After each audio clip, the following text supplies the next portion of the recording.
It's day 2 of NAB, and I want to give you guys a quick tour of a few of the really cool things that we've been finding here. There's a lot to choose from, but I'm going to try to narrow it down to some things that I would personally be interested in, and hopefully that means you would be interested in them too.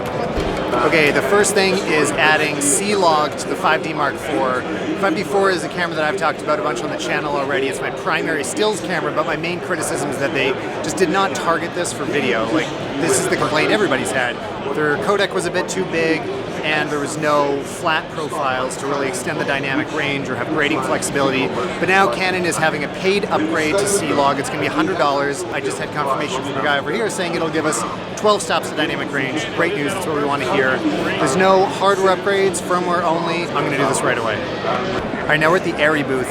I know that my audience isn't typically high-end film production people, but it's something I like to dabble in and aspire to, and my friend Alan, that is shooting right now, does work in this environment. So to me, it's just kind of to ogle the top of the line stuff. But here, Alan's going to tell you about the new Arri Alexa SXT, which has some cool new features.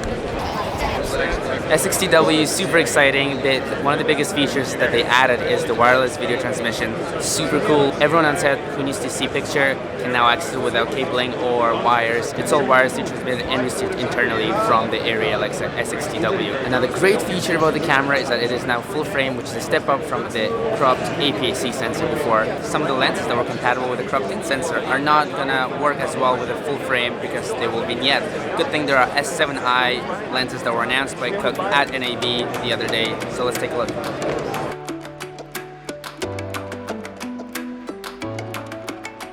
Okay, now we're at the Atomos booth, which they announced the 19-inch Sumo monitor, which is enormous and beautiful. These guys have been making great monitors for a while, and they've gone in a really interesting direction this time. Now there's extra switching capabilities. You can have XLR inputs and up to 4 1080 signals going into it. That's not the primary purpose of it, but that's what was most exciting to me. I also want to check out the BlackMagic switcher, but this would be a really interesting balance between monitor and switcher, all built in for a relatively low price. It's $2,500 US. 1200 nits output, so it's not quite as bright as the Inferno, but it can still be used in daylight. It can record 4K internally, as well as those 4 1080 signals that I was talking about earlier, up to 60p in 4K, multiple SDI inputs. It really has everything. This is an amazing all-in-one solution.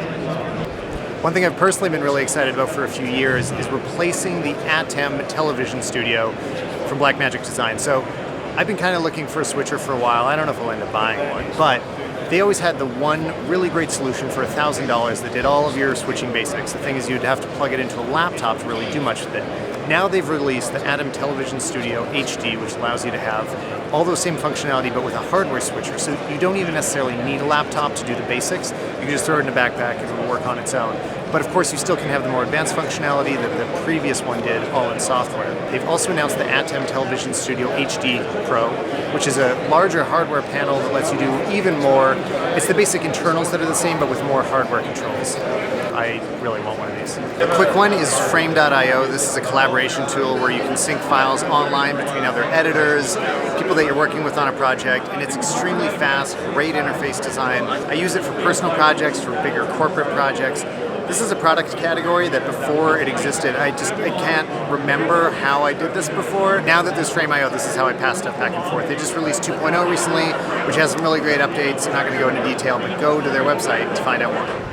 And finally, the camera you've all been waiting for, the Sony A9. This isn't specifically a video camera. I already talked about it a bit in the previous video, but this is maybe the camera that really starts shifting photographers to Sony. I think some people jumped the gun thinking that the A7 series is really the revolution where everybody moves over. Right now we're shooting video on the A7R2, which has been a great video camera for me, but there's a lot of things that were too slow about it to really use it for the kind of photography that I do. I need faster buffer write times, I need faster frames per second, I need faster autofocus.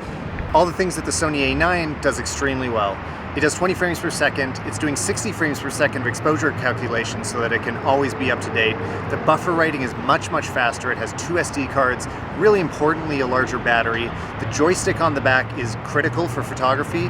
That was a huge issue with the previous one. I had to customize the preferences on the back of my A7R2 just so I could move the focus point, which I do all the time.